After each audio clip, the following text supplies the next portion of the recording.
Hey, what's going on, PFR Nation? This is Kevin Lau, your host of the Planning for Retirement podcast. I hope everyone is having a wonderful holiday season and Merry Christmas to everybody. I think this one is probably coming out just a couple of days before Christmas. As you can see, I'm wearing the same shirt as the week before because I am recording all three of these videos for the holidays today. So today is Tuesday the 17th. So last week's was or literally the one I just recorded, was about the capital gain distributions and just avoiding those unnecessary surprises. Nobody likes surprises unless they're good surprises, unless they're Christmas gifts under your Christmas tree, okay? But no one likes these unnecessary tax surprises especially, all right? And so just be sure to watch that video. And there's not really a whole lot you can do for 2024, but really looking forward into 2025 and asking yourself, does it make sense for you to continue to hold these tax inefficient investments inside of your brokerage account and year after year adding unnecessary taxes to your income, okay? If you're going to invest in a taxable brokerage account, so a lot of you PFR Nation will be doing this. You're max funding your 401ks, you're max funding your Roth accounts, but you're still able to save more because you are the overachievers. You are likely going to be investing in some sort of taxable brokerage account. So do yourself a favor and invest smart from a tax perspective, because once you begin that process, once you go down the road of investing tax inefficiently, it's very hard to unwind that, because even if they are tax inefficient, the prices are going to go up over time, especially if they're in equity funds and they have some sort of equity benchmark. It's very hard. Then all of a sudden now you have an unrealized capital gain that you will be forced to realize to unravel that investment later on. So do yourself a favor and start with tax efficient investments. But today's topic, we're also going to be talking about taxes. As you can tell, a lot of tax conversations recently. And again, this isn't tax advice. I'm not your tax advisor, unless of course you're a client of ours. We're still not giving you tax advice on this video, but we're doing end of year tax planning for our clients. And so we've been reviewing tax returns, coming up with strategies before the year end that clients can implement. And one of the things that I thought was a really cool aha moment that we just found with the review today was, if you are over withholding taxes, okay, and many of you might be getting a refund. All right, so maybe you've been getting refunds for many, many years. First of all, shame on you for giving the government, who's the worst money manager on the planet, shame on you for giving them a free interest loan. But many of you might be getting refunds on a regular basis. And if you're doing so, maybe you, number one, change your withholding. Don't over withhold, okay? But number two, maybe there's an opportunity for a Roth conversion, okay? And that's really where this client came about. And this opportunity came about today. This client that we're working with, she wasn't over withholding in a sense relative to previous years, okay? She was actually withholding a very similar dollar amount, but what happened in 2024 is her husband retired. And so his taxable income went down. So what that means is she was withholding from her paycheck what kind of looking at the aggregate picture, looking at the overall picture from a tax standpoint, and she was withholding X. All right, and I'm going to jump into the whiteboard here. So this client was withholding, based on previous tax years, about, what was it? I think it's $60,000. Sorry, $50,000 was this client's tax withholding, okay? And that didn't change relative to previous years. It was literally a pretty similar tax withholding relative to 2023. But like I said, in 2024, husband retired, his income went to zero, but she did not adjust her own withholding, okay? You know what's a shame on us? We probably should have told her to adjust her withholding. But again, we're not tax preparers. We're not filing her taxes. We're just reviewing these for opportunities. Now for 2025, yeah, absolutely. You know, we pointed this out now that we've reviewed her tax return, and we said, hey, you know what? There's an opportunity for you to reduce your withholding, get more money from your paycheck in your pocket and not into the government's hands. Okay, but she was withholding about $50K, and based on our best guesstimates, you know, again, this is year end, so we have a pretty good idea as to what her taxable income is. You know, she's got wages. She does some retirement plan contributions, HSA contributions, so that reduces her taxable income a little bit. But she also has some stocks that she sold, you know, throughout the year. She works for a publicly traded company. So throughout the year, she's been liquidating some of the company stock in order to aggressively pay down her mortgage. as well as some other debt. So she's been realizing some other capital gains as well. Now, the good thing is we've done some tax loss harvesting for her in previous years. So she's really able to wipe out, I believe, most of her capital gains for 2024 because of the tax loss harvesting we've done in previous years. So that was part of what I talked about in the Whiteboard Fireside Chat last week, was this idea of combating unrealized capital gains with tax loss harvesting strategies.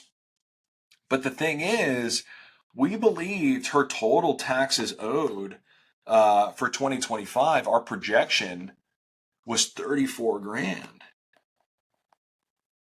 Projected taxes owed.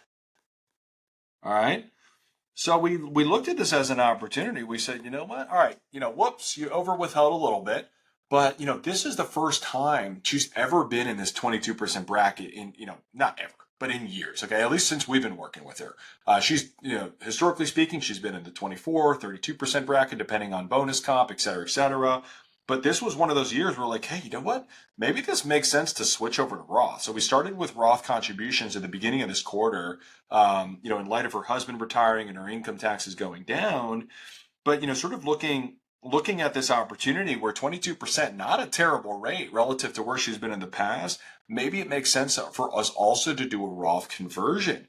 And we were running some projections on the Roth conversion, and that's where the conversation came up where she was like, hey guys, so you're telling me you project my taxes to be about 34K. Well, just an FYI, I've already paid $50,000 in taxes. Again, we didn't know this until this conversation this morning. And so we said, you know what? Maybe this is found money where it's like she doesn't need the refund. She has plenty of cash on hand. Her income is high enough where, she doesn't need to dip into savings. She doesn't need a refund from the IRS. We said, you know what? She's already kind of paid the bill because of this difference of about $16,000. So what we did is we modeled in a Roth conversion in the amount of $40,000. Okay, and the impact there, she's obviously then going to owe a little bit more tax. So instead of 34K in tax, we projected her tax to be, closer to about 55K is her total, or not 55K, 45K. Dude, 45K based on 2024 projected taxes based on this newfound Roth conversion. But again, she's withheld 50, so it still kind of gives us a little bit of a buffer. Well, even if the difference isn't 16, she still has a net difference of about 4K. She might get as a refund, but we're just trying to build a little bit of a buffer just in case some of our projections are a little bit off. Or maybe there's some other things in her financial picture that we don't necessarily know about and she didn't share with us.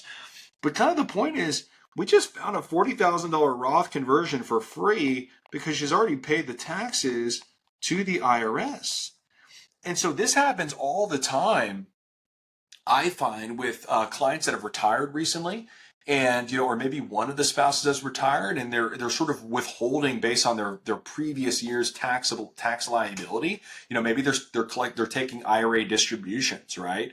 So they retired from their employment, but let's say they were in the 24% bracket, but now based on their income needs, maybe they're taking out income based on a 12% bracket, okay? Or 22% bracket, meaning their tax liability is ultimately going to go down. Or maybe some of their Social Security some of their income is Social Security, which is not all taxable anyways. Or maybe it's capital gain distributions where, again, some of the income is taxable, but some of it's a return of your basis, your cost basis.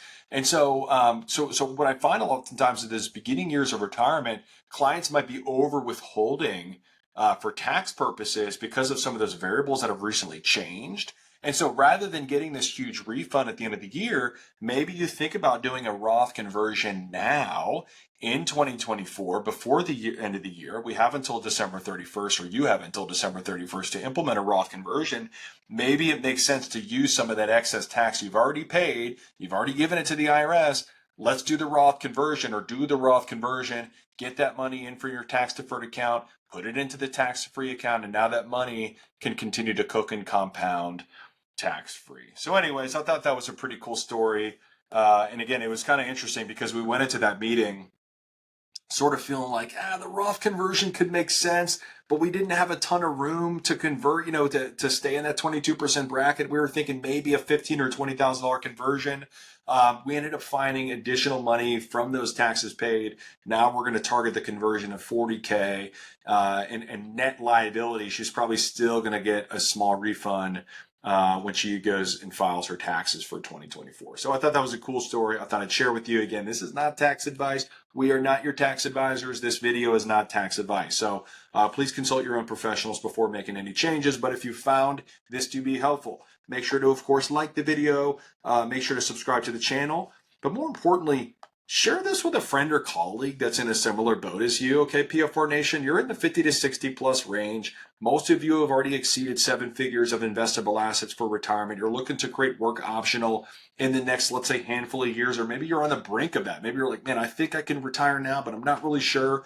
Make sure to share this with someone else who's in a similar boat as you, because I guarantee you they can also learn something and they're going to find value in that as well. Okay, we're not a huge channel at this point in time. The algorithm at YouTube is not like pushing this out to thousands and thousands of people. And so it's really up to you as the viewer and a subscriber to our channel. We appreciate all of you sharing this with someone else who's in a similar boat as you, because I know they will find some value in our content. So appreciate everybody. I appreciate all of you following along on this journey. I wish everyone a Merry Christmas, Happy Holidays, whatever you celebrate. I wish you guys a wonderful time with your family, your loved ones, and have a safe New Year's as well.